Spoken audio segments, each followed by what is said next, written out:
Welcome to Trench Diaries. This is Sniper on the Eastern Front, Chapter 14, The Hour of the Marksman. It was a small village near Nyíregyháza. The Russian tanks that had overrun it had already moved on, and an infantry company had taken up position there. When the mountain riflemen approached, there was a short and violent fight, which the battle-hardened Lancers quickly won. After suffering heavy losses, the remains of the Russian company withdrew. Cautiously occupying the village, the riflemen found that its inhabitants had hidden in the cellars of their homes. When they realized the Soviets had been driven out, they emerged and approached the Germans, lamenting loudly. Searching the houses, the Germans discovered why. They found raped women and girls and the shot and bayoneted bodies of relatives who had tried to stop the rapists. Sepp and two of his comrades found a distraught old man whom they could not calm down, who kept pointing at the entrance to some sort of cellar. They assumed that there must be enemy soldiers hidden there and immediately spread out and approached the building. When their repeated challenges brought no reaction, one of the Lancers took a grenade from his belt and was about to throw it through the open door when the old man came forward and stopped him. Screaming in Hungarian and gesticulating wildly, he pushed the Lancer into the room. He had hardly entered before he turned back again, his face green, and propping himself against the wall, he started vomiting. Forewarned, Sepp and a comrade looked around the edge of the door. The sight before them made them gasp aloud, and horror constricted their throats. In the room lay a woman who had been in the advanced stages of pregnancy, whose belly had been cut open while she was yet alive and the embryo torn out. She had bled to death. The almost full-grown fetus had been nailed to a rafter with a bayonet. They took the murdered child down, wrapped it in a tent square with its mother, and buried them in the garden. 2 days later, the regiment advanced to within firing range of the small town of Nyíregyháza. While the 2nd Battalion awaited the order to attack, Sepp used the time to explore his surroundings. After a few hours of sleep, he disappeared into the protective darkness before dawn. After a short time, he approached the first houses of a suburb. Carefully, he crept through the gardens and the ruins of destroyed buildings. The suburb seemed deserted, though it was said to be occupied by the Russians. Meanwhile, the sun was coming up, so he had to watch out for concealed observation posts. While he dashed from one piece of cover to the next, he suddenly heard vehicles coming in his direction. It was by now 7:30 in the morning, and he should really be on his way back to his own lines, but he could not stop thinking about having nothing to report from his reconnaissance and still hoped to discover something worthwhile. Walking quickly, he climbed up a mound of rubble and hid behind a roof ridge of the former house. He silently cleared himself a space that would provide a clear view ahead. Below him lay a street of plundered shops and a restaurant. A small truck and 3 American Willys jeeps with a Soviet star on their bonnets came around the corner ahead and stopped in front of the restaurant. The soldiers jumped out of their vehicles, orders were shouted, and they divided up into small groups and went into the houses. Sepp felt fear rise within him, but the Russians ignored his heap of rubble and concentrated on the buildings that were still standing and had been clearly abandoned. The soldiers started plundering, and soon all sorts of things to ease a soldier's life were collected around their vehicles: jars of fruit, vegetables, meat, a gramophone complete with records, candlesticks, pictures, and bottles of alcohol. Since they didn't find as much food or alcohol or as many valuables as they wanted, their mood became more aggressive and they became willfully destructive. Pieces of furniture flew out of windows, books, and clothes behind them. Pieces of furniture flew out of windows, books, and clothes behind them. The senior officer finally took care of the most rewarding target, the restaurant. Sepp heard loud voices inside the building, followed by the shattering of glass and the sound of furniture being smashed.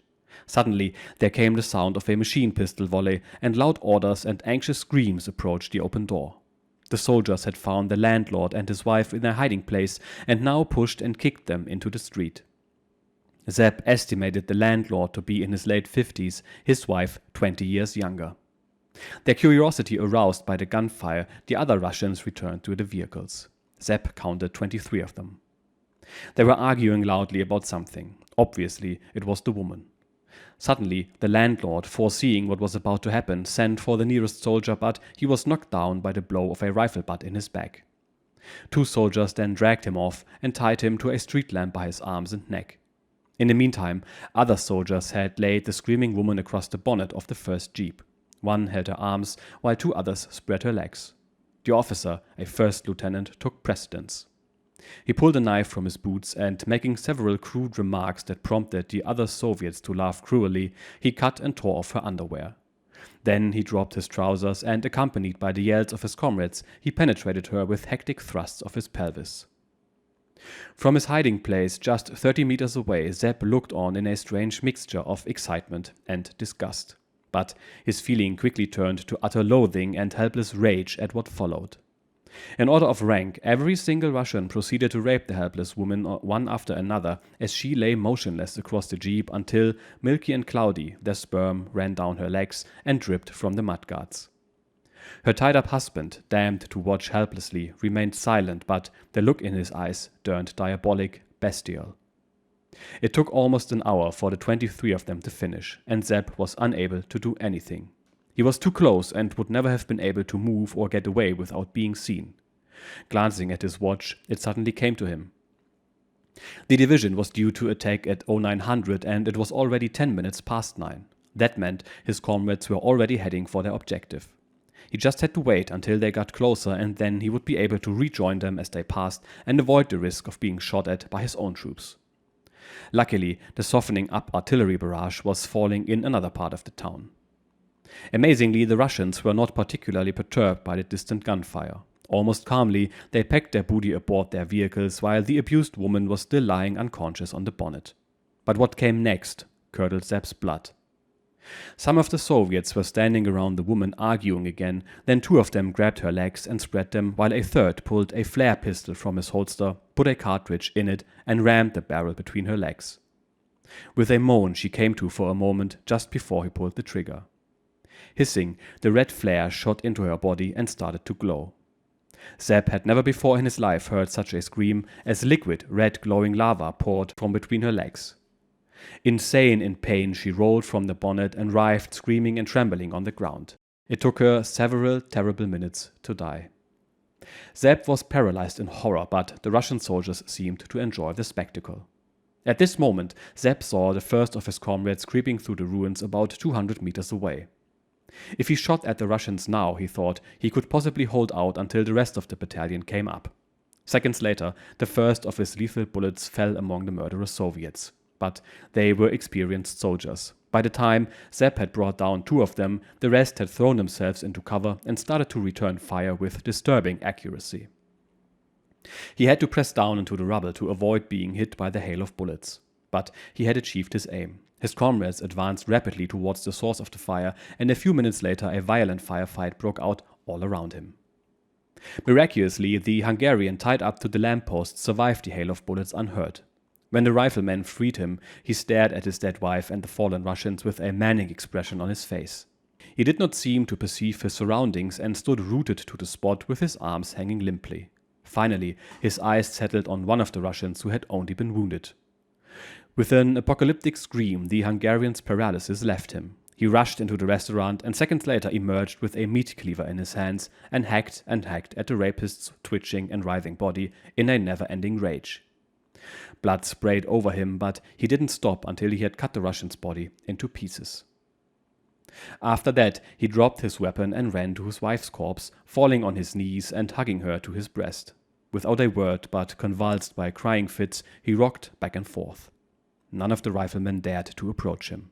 They disappeared as quietly as they could and left the landlord with his grief. On November 3, 1944, the division finally crossed the Theiss and took its place in the new front line. Heavy rain followed and the Theiss overflowed so that the Russians were unable to follow them as closely as before, so for once the adverse conditions favored the Germans. But the Wehrmacht's resources were now entirely used up, so effective long-term resistance was impossible. Consequently, by the middle of November, the division had withdrawn to the industrial town of Miskolc. After fighting had raged on Hungarian soil for several weeks, the country's political and military situation had become increasingly unstable. The capitulation and defection of entire Hungarian regiments ripped huge holes in the front line that could not be filled by the available German units. Highly dangerous strategic situations resulted, and the fighting around Miskolc was rendered entirely unpredictable by the desertion of so many Hungarian units. The strategic emergencies that arose between one moment and the next compromised every suggested plan of defense. Commanders had to lead their units from the front line so that they could react immediately to unexpected situations.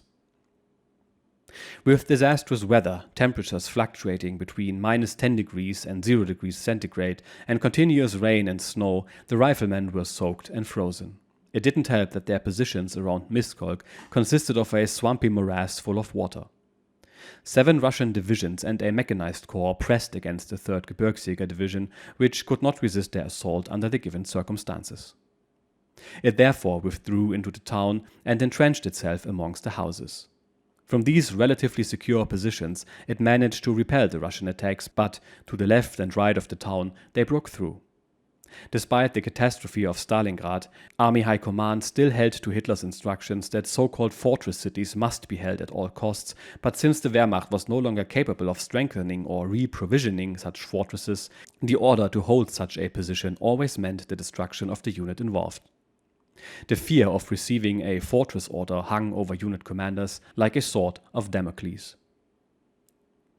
The riflemen defended Miskolc for days. Sepp's duty was to protect the battalion combat headquarters in the front line, which the Russian mortars and artillery were targeting with amazing precision. Again and again a mortar shell would whistle down and everyone would jump for cover. But eventually Sepp left diving for the next trench a split second too late, and the next shell exploded close by with an ear-splitting blast. Red-hot metal splinters buzzed around him. Just as he dived for cover, he was sure he had felt death breathing in his face, and a slight turn of his head at that moment saved his life, because a piece of shrapnel tore open his scalp on the right side of his forehead rather than plowing into his skull as it would otherwise have done. Sepp nevertheless felt as if he had been hit by a cudgel and was thrown headlong into the trench, where he lay dazed for several minutes. When he recovered his senses, he crawled from the trench covered in blood, unsure of the seriousness of his injury. He called for the medical orderly with a voice that was cracked in fear. He was luckier than thousands of other wounded men in that help arrived quickly. The medic inspected his wound routinely and calmed Sepp down. It was just a superficial flesh wound, his skull being intact except for a scratch. But Sepp's legs were like jelly as a result of shock, and he had to lean on the medic as they went to the aid station. This time it was his turn to receive priority treatment. An assistant cleaned the wound, and then, tucking the skin together without wasting time with anesthetic, he sewed the wound with a needle and thread and bandaged it. Sepp was told to report for duty after an hour's rest. He had now been wounded 3 times, and on October the 27th he was given a silver wound badge, an honor received with a bitter taste. In his case, the injuries had been mere trifles, but tens of thousands of other men had paid for these little pieces of white tin with mutilation and lifelong pain. The loss of experienced officers and NCOs reached dramatic proportions in these battles. Since no replacements were available, the losses were made good by sergeants being placed in command of companies, while captains led battalions. Kloss, having been recently promoted to major, had to assume command of the whole regiment. On November the 10th, Kloss called his battalion chiefs to a meeting in his dugout, which was installed in an industrialist's elegant mansion. The installation of telephone communications was impossible in the chaos of ever-changing front lines, and mobile command posts and contact with divisional headquarters was by radio. This was problematic because the Russians were making every effort to locate the German radio stations and destroy them with artillery strikes. After the meeting, Kloss intended to tour the front lines, so he had sent for Sepp, who had found himself a comfortable seat in a corner of the drawing room from which to observe the officers as they bent over their maps. Outside, Russian shells were falling at a seemingly safe distance, though occasionally one of the officers ducked when the shell exploded a little too close. But of course, the daily routine of war had to some extent blunted their fear of such noises. In front of the house, the regimental radio van was trying to get information from divisional headquarters. By a lucky bit of direction finding or the sure hand of a talented gunner, the next Russian shell scored a direct hit on the radio van. The explosion blew in the last windows of the mansion, plaster fell from the ceiling, and splinters whizzed across the drawing room. Everybody threw themselves to the ground. Kloss had been standing with his back to the window. When it was blown in, he fell to his knees, his helmet slipping over his forehead and his eyes almost popping out of his head. Then he fell forward onto the table and with a strange tremble slipped to the ground. Sepp immediately knew that Kloss had been hit. The dust was still in the air as Sepp jumped over to him. Kloss was lying on his face with a hole as big as a 5-mark piece behind his right ear. From this, a little blood was bubbling to run in a red trickle across his dust-covered neck and disappear beneath his collar. When he turned him over, Sepp found himself looking into empty, panic-widened eyes, which he closed carefully. Sepp had lost not only a benefactor and guardian angel, but also a valued and appreciated comrade. It was no use dwelling on the pointlessness of his death. They immediately buried him in the garden without comment. All that remained was a cross made of pickets, on which crookedly hung the helmet that had failed him when it mattered most. With the death of Kloss, Sepp had to return to his company, and with that he lost his access to the better quality provisions available to battalion staff. His company chief was glad to get such a good marksman, of course, and only loaned him to the battalion for special tasks. But Sepp liked these occasional changes because before he went off, he received rations from his company, and then when he reported in at his destination, he claimed not to have been fed and received another allocation of rations. On top of that, when he went back and forth, he usually traveled by means of the supply wagon that went from unit to unit during the night, and if he got on well with the driver, he usually got some additional delicacies from him. On December 1st, the 3rd Gebirgsjäger Division finally gave up Miskolc and withdrew to the Slovakian mountains. The whole Eastern Front was in a state of quickening collapse. The Wehrmacht was in a fight without fronts. Besides the unstoppable tidal wave of the Red Army, there were partisans and nationalist rebels everywhere. Strategic planning was impossible. Every unit just fought to save its skin, to avoid getting caught by the Russians and to get back to Reich territory. The partisan attacks in their rear were a particular strain, the strength of the partisan movement having in the meantime evolved from scattered guerrilla groups into organized military formations advised by Russian officers and well armed with captured German and smuggled Russian weapons. Their activities were strategically and regionally coordinated to both support and take advantage of the Soviet offensives. There were partisan units as strong as battalions. By the end of January, Gebirgsjäger Regiment 144 had already retired to the Gran Valley between the Slovakian and Lower Tatra mountains, where what remained of the 6th Army tried to stop the Russian advance one last time by strategic redeployment. Sepp's regiment was moved into the Varg Valley between the High and Lower Tatra mountains near the city of Rosenberg, where, surprisingly, it received some replacements. Among these were 2 new marksmen, young men without any experience who had come straight from basic training and a marksman's course to the front. These 18-year-olds had been ideologically brainwashed during their training, and now they thirsted for action against the Bolshevist storm to reap a bloody harvest with their marksmen's guns. One of them was placed in Sepp's battalion. The partisan attacks increased in frequency and fierceness all the time, and the regiment got involved in complicated battles in which the distinction between combatants and civilians got very blurry. The consequence of this was further brutalization. German soldiers who fell into partisan hands were usually badly abused and tortured to death, and the riflemen took revenge by taking no prisoners during battles with the partisans. Especially demoralizing were attacks on their supply convoys and the loss of the urgently needed provisions, arms and ammunition that they carried, which were either destroyed or fell into the partisans' hands, increasing their fighting potential yet further. Supply convoys therefore needed special safeguarding. One of the first tasks assigned to the battalion's new marksmen was to accompany 5 wagons fetching ammunition and food for the battalion. Near a deserted village they were attacked by a small group of partisans. A violent firefight developed, in which their attackers were driven back into the village, where they entrenched themselves in the houses. After recovering from his initial shock, the young marksman proved to be a determined and practiced fighter and shooter. Guided by an experienced lance corporal, he managed to shoot several of the partisans in their positions. The lancers finally drove the enemy away, but some of the partisans managed to escape. When they searched the houses, it turned out that there were women among the people who had been shot. Whether they were civilians or not wasn't clear, since they wore no uniforms or badges, and whatever weapons they may have had been taken by those who escaped. 2 days later, the new marksman was involved in another partisan ambush near a little sawmill. In the ensuing gun battle, he lost contact with its comrades and then got stuck in a position from which there was no possibility of escape. The partisan group was too strong and the riflemen were forced to withdraw. Looking back, they saw the marksman lift his rifle above his head in a token of surrender, and the partisans swarmed around him, punching and kicking. The riflemen returned to their lines as fast as they could, and after reporting to the company commander, the order was given to mount an instant counterstrike in the hope of rescuing the prisoner. About an hour later, Sepp was one of the detachment of 20 lancers who approached the sawmill to find that the partisans were still there. They worked their way unseen to a position just 50 meters distant, and then Sepp opened fire, shooting a guard. Firing wildly, the partisans put up a ragged defense before, realizing that they were up against an experienced and superior enemy, they withdrew into a nearby wood. The greater part of the riflemen pursued them while Sepp went into the sawmill with 3 comrades. They groped their way carefully through the semi-darkness within the building, aware all the time of a strange buzzing noise in the background.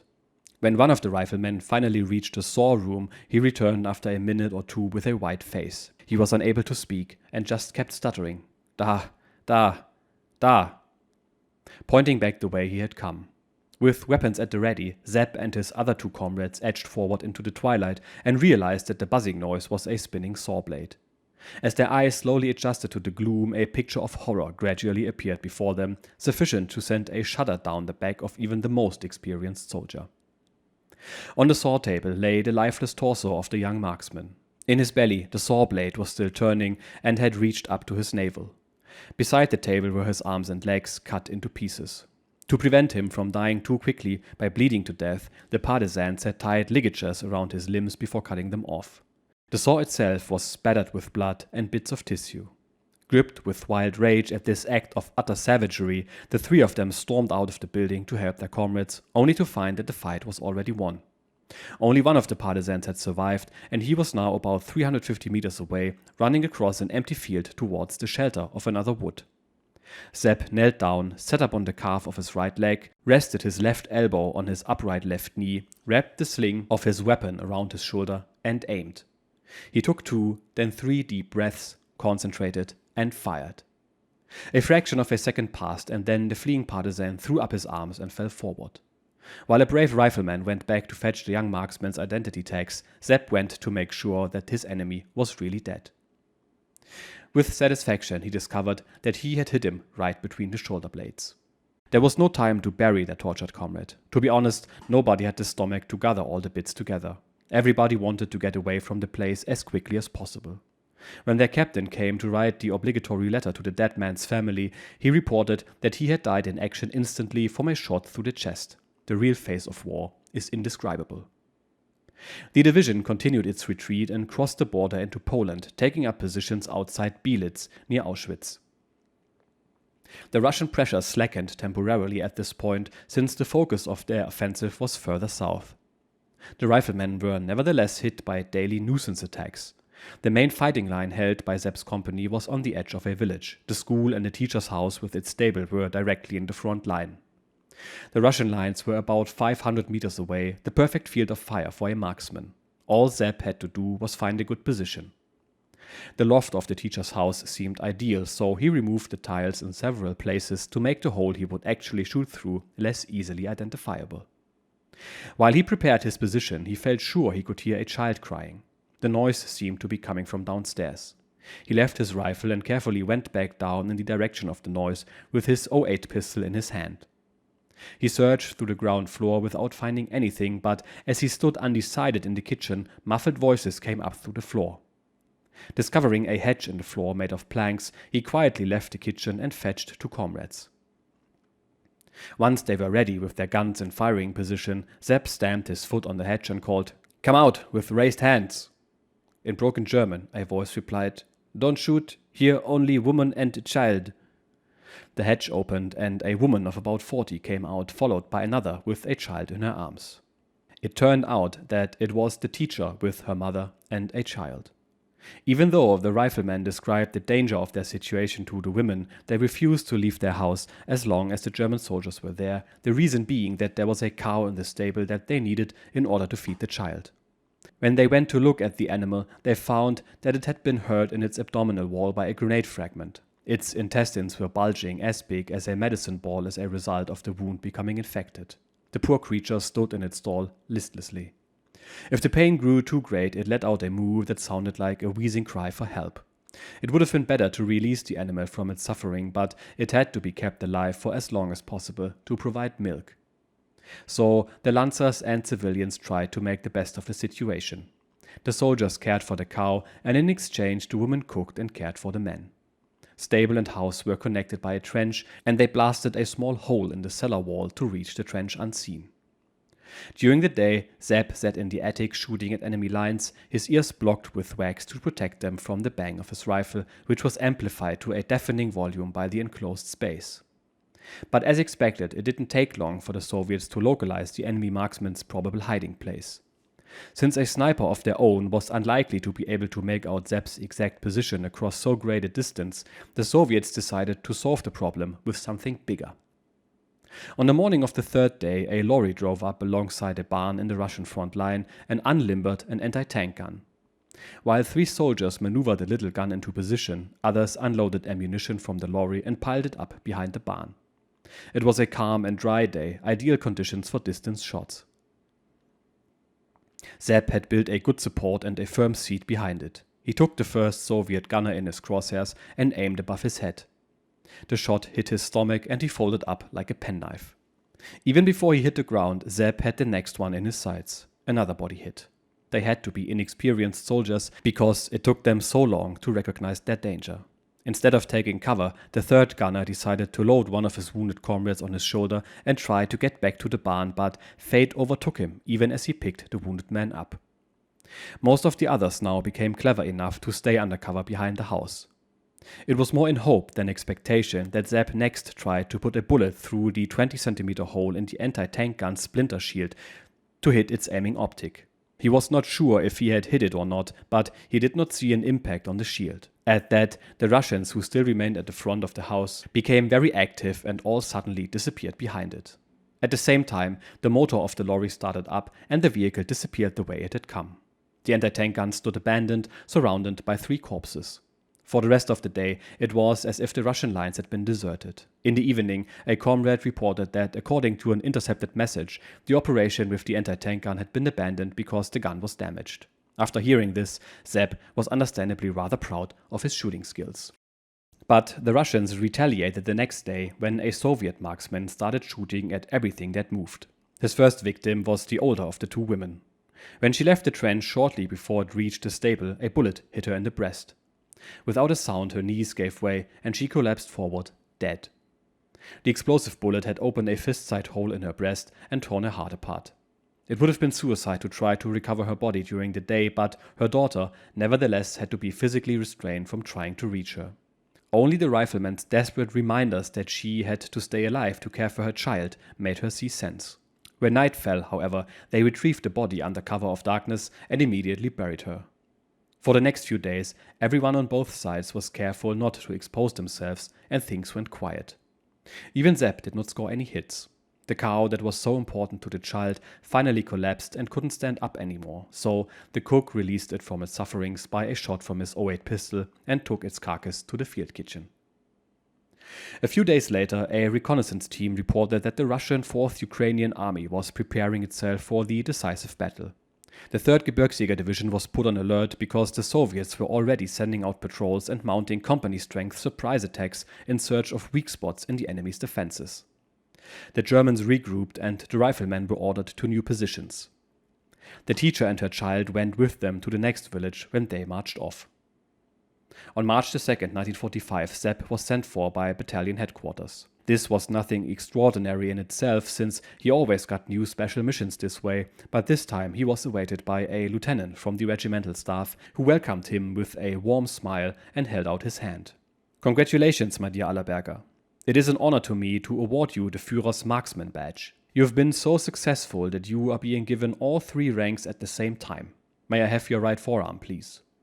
Then, taking a safety pin, he attached the oval badge temporarily to his sleeve and handed him a certificate consisting of a simple sheet of typed paper with his name inserted in the appropriate blank space.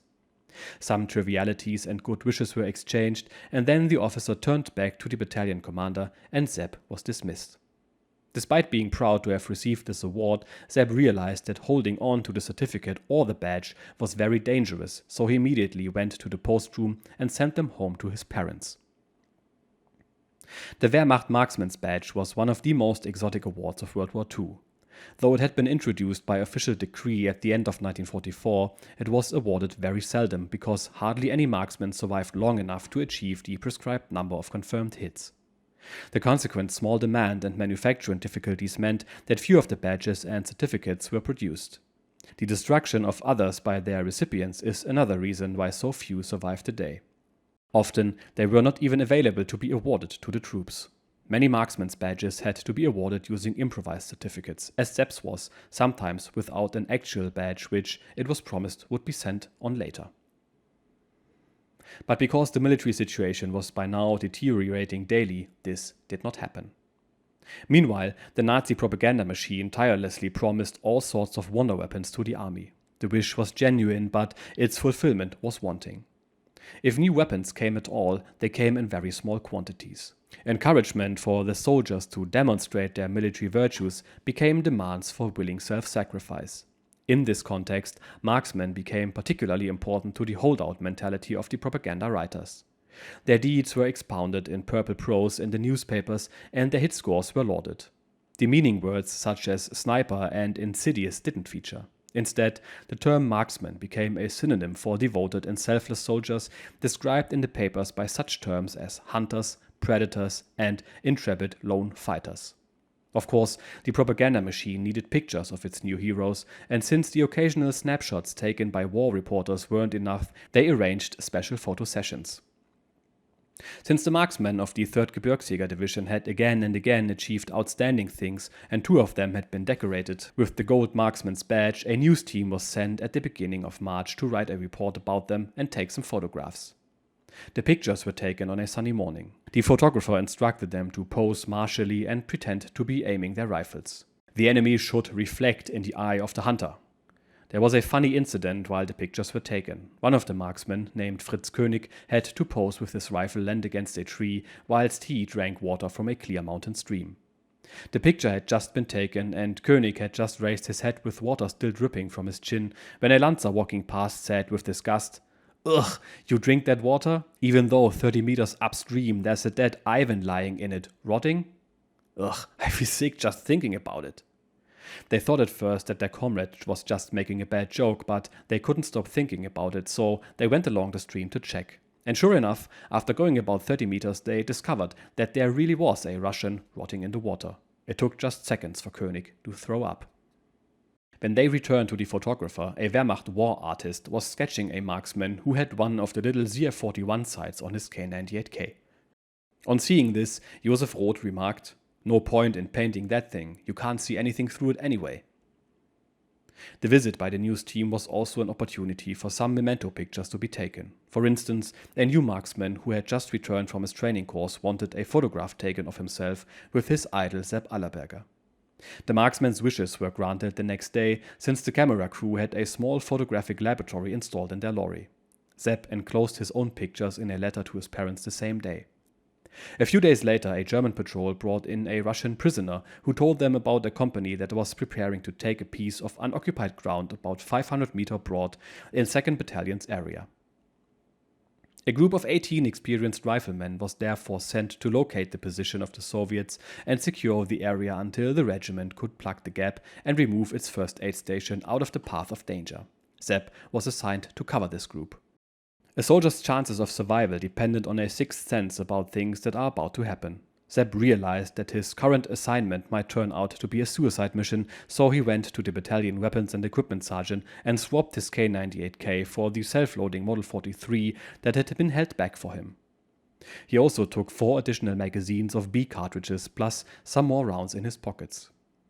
An Opel Blitz drove them to the threatened sector in the night. They sat in the back silent, every one of them lost in his own thoughts, because they knew what was about to come and what they had to do. When the truck stopped and the tailgate dropped, they jumped out, fell in, and received their orders, then disappeared into the darkness and marched in the direction of daybreak. Sepp walked beside them with his weapon at the ready. After an hour, as the first pale light of morning showed above the eastern horizon, they began to ascend a small hill. Suddenly, white flares hissed in the sky and illuminated the entire area. Murderous machine gun fire scythed into the line of riflemen and tore 7 of them to the ground, among them their sergeant. Moaning and twitching, they rolled about in agony. The riflemen returned fire immediately and managed to find cover behind a hillock, taking 5 of the wounded with them. The Russians jumped up from their positions and attacked immediately. Sepp had meanwhile found cover near the other 2 wounded men and remained unseen. This gave him the decisive element of surprise. He led the first 2 waves of Russians out of their holds and then suddenly stood up and opened fire at a distance of about 50 to 80 meters in his well-tried and tested method, always at the enemy who got up last. To be sure of his hits and for maximum effect, he fired at the torso, and the explosive bullets ate into the Russians' bellies, tearing apart the abdominal wall and the intestines. The Soviets were utterly surprised by this fire from the flank and obviously confused. His comrades had in the meantime regained their composure and opened up a well-aimed fire on their own. The Russian attack faltered. After 10 shots, the magazine of Sepp's self-loading gun was empty. In seconds, he had inserted a new one and resumed firing. Every shot was a hit. The enemy's fire did not come anywhere near him before 20 Red Army soldiers were on the ground screaming. He used his 3rd magazine. By this time, the screams of the wounded had demoralized the storming party, and they aborted their attack and withdrew to their positions. Sepp jumped up, zigzagged to the 2 wounded riflemen, and threw himself into cover alongside them. As if by a miracle, he remained unhurt, but his dangerous sprint through the hail of Russian bullets had been in vain. He could not help his comrades. One of them was already dead, and the sergeant, his chest riddled with bullets, was only able to mouth a foaming gurgle before he too died a few minutes later. Back in the safety of their positions, the Russians now sprayed the area with small arms fire. Sepp was pinned down where he was, with little chance of escape. To protect himself from the enemy's bullets, he pulled the 2 corpses together for cover and rested his rifle on the thigh of one. Now the hour of the marksman had come. While his comrades supported him with covering fire from behind, Sepp took the Soviets into his sights from a range of about 100 meters. With his first 2 shots, he took off the heads of a machine gun crew, while bullets hit the bodies of his dead comrades and made them twitch eerily. After that, it was just like target practice. Every Russian head that appeared over the edge of a trench was shot. Within less than 10 minutes, another 21 Soviets were dead. Suddenly, a light machine gun was thrown above the trench parapet and opened fire, while 2 other soldiers tried to flee, one of them, clearly wounded, being carried by the other. The machine gunner had already been thrown back into the trench by a headshot, dragging his weapon back behind the parapet as he fell so that its barrel fired on into the sky for several seconds until the magazine was empty. Then Sepp took the 2 refugees into his sights. When his shot hit the bag across the back of the man being carried, there was a spectacular explosion that tore the 2 of them apart. Obviously, the injured Soviet had been carrying an explosive charge. The detonation signified the end of the fight, and suddenly there was a deathly silence. Even the screams of the wounded Russians fell silent. Minutes went by, and then the Lancers rose from their positions and carefully advanced in the direction of the Russian trench. Nothing moved. The entire Russian company was dead. There were more than 50 bodies scattered over the battlefield, and 21 more lay in their trenches with explosive bullets in their heads. The sides of the trench were spattered with bloody bits of brain and bone splinters. The burst heads looked like grimacing skulls from medieval paintings of hell. The loss of this company seemed to persuade the Russians that German resistance in this area remained strong, and they revised their attack plans and regrouped their forces. This respite provided the necessary time for the Gebirgsjäger to evacuate their endangered aid station. However, the repulse of the Russian attack did not lead to a shift in their focus of attention, as might have been hoped, but rather to a dramatic strengthening of their offensive forces. The next Russian attack, mounted 3 days later, was supported by numerous marksmen who took bloody revenge for the previous skirmish. Sepp's group had meanwhile been reinforced, but the Russian snipers cut down the German officers and NCOs with unbelievable precision. Sepp and his inadequately armed comrades had no chance of stopping the repeated assaults, and he was only able to score a few hits from his carefully prepared positions. It was a wonder that he and a few other Lancers survived this attack at all before they withdrew at the last second. The few survivors dived from cover to cover and defended themselves as well as they could, the precise and rapid fire of Sepp's self-loading Model 43 providing covering fire as they went. It was just as they were about to move again that they lost their last NCO, a sergeant and platoon leader named Willi Hohn. He had just risen to give the signal to move when the bullet from a Russian marksman hit him behind his eyes and nose. His eyes popped out of their sockets like two balls. Blood and bone splinters splashed behind them. He fell to the ground as if struck by lightning, but seconds later he got up screaming, "My eyes! Oh, my eyes, I can't see!" The rifleman next to him threw him down again to save him from the Russian fire. With horror, he found himself looking into a bloody skull with empty eye sockets. It was debatable if he was lucky that the marksman had not used an explosive bullet, since one of those would have killed the unfortunate sergeant. But, as it was, he had some hope of survival. In the meantime, he could not stop screaming and thrashing around wildly. While Sepp fired the ammunition left in his gun, his comrades grabbed the injured man and dragged him away with them. He survived his injuries to become one of Germany's many disabled war veterans. That was a rough episode. So many scenes and acts of cruelty, it defies belief, and I'd rather not go into detail. What I can talk about, however, is the episode with the staged photo and the soldier drinking from the stream while a corpse was floating just a few meters above. Something similar happened during my own basic training. We trained in the mountains of Bavaria, and it was summer, and as such quite hot. We were specifically advised to never ever drink from the streams that were ubiquitous, because we never knew what was floating in them upstream. My squad at some point, of course, ignored these orders, and while our corporal wasn't looking, we filled our flasks with cool and fresh water from a small stream next to a field. Well, you know what's coming. All but 2 of my squad became sick. One of them even had to be hospitalized, so bad was his diarrhea and throwing up. I was one of the 2 dudes who did not get sick, fortunately, but our corporal got the dressing down of his life by our platoon commander, an Oberleutnant. So, remember kids, never drink from a running body of water, no matter how clean it looks. See you next time. Cheers.